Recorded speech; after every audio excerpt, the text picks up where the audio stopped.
سلام چطورین بچه؟ خوش اومدین به این ویدیو. تبریک میگم جهانی شدن اسکواد باسترز. خیلی خفن. میتونین با هر فیلتر که دوست داشتین از گوگل پلی دانلودش کنین. بعد سیزن جدید هم هست، یه دوتا مگای جدید اومده. بریم یه تستی بزنیم ببینیم چه جوریه. لیتس گو. خب مگا استار اومد. مگا استار این جدیده رو هم بهمون داد، کیتسونویچ، که به ژاپنی میشه روبا نودوم دیگه فکر کنم اگه اشتباه نکنم. دمیجش خیلی خوبه. ویچ انگار خیلی بهتره، با یه اتک میندازه. دمش گرم.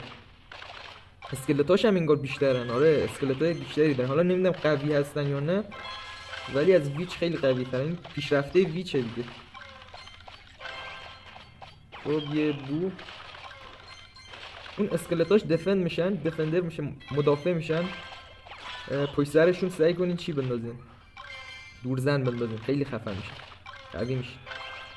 خب تولت دوباره خیلی قویه، سری میزنه همه رو، اصلا خیلی عالی. خب بریم سری لوت کنیم اینجا رو. بو دوباره برمیدارم برای فیوژن شدنش. این یارو رو هم بزنیم. بودو باز کن. خب بو دوباره فیوژن ایول. خیلی ایزی دارم همه رو میزنم. اینم جدیده است، این شلیه، ماجیکال شلیه فکر کنم. آره ماجیکال، اونم خفنه، خیلی خفنه. یه جورایی 10 برابر کاراکترهای عادیشونن دیگه. مثلا شلیه 10 برابر اون شلی کوچیکه است. خب بربری هم برمیداریم، چیزی نبود. این تانکر هم بزنیم. یعنی سرویس یکم چیز میکنه، خوبه. زدیمش. اینم بزنیم. خب بو برمیداریم.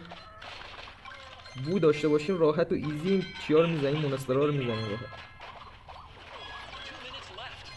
قدرتش خیلی زیاده تو زدن اینا. آره راحت میزنه. خب این یارو هم بزنیم. فعلا نفر اولیم با قدرت.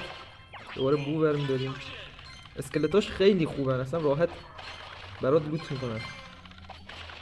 اسکلتاش خیلی بیشتره، سری یه دفندر خوبه هم هستن. خب بریم لوت این ورانی سری اوپن چست کنیم. مدیک خیلی خوبه، به اینا هیل بده عالی میشه. خب اینم بزنیم. یکم گلد لازم دارم، گلدام کمه، لوتم نیست. در سرویس ها همه لوت ها رو زدن، زیاد لوت نمونده. خب دوباره مدیک این وسط. 60 ثانیه آخره. دهن سرویس نزدیک بود منو بزنه، ولی خب زدمش. همچین راحت هم نمیشه.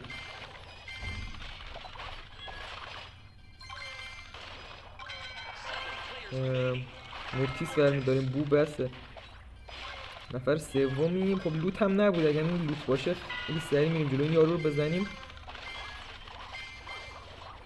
اسکوادمون که خیلی قوی، همچین چی هم نیست ضعیف باشیم.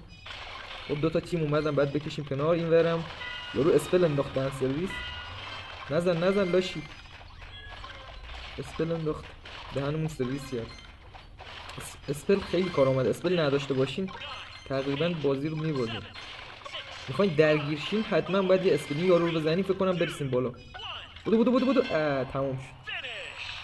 همیشه اسپل قوی داشته باشیم واسه درگیری. خب سومم بد نیست. اوکی اگه چی شد دفعه بعد با شلی براتون میذارم. ممنون که ویدیو رو نگاه کردین. تا یه ویدیو دیگه، خدا نگهدار.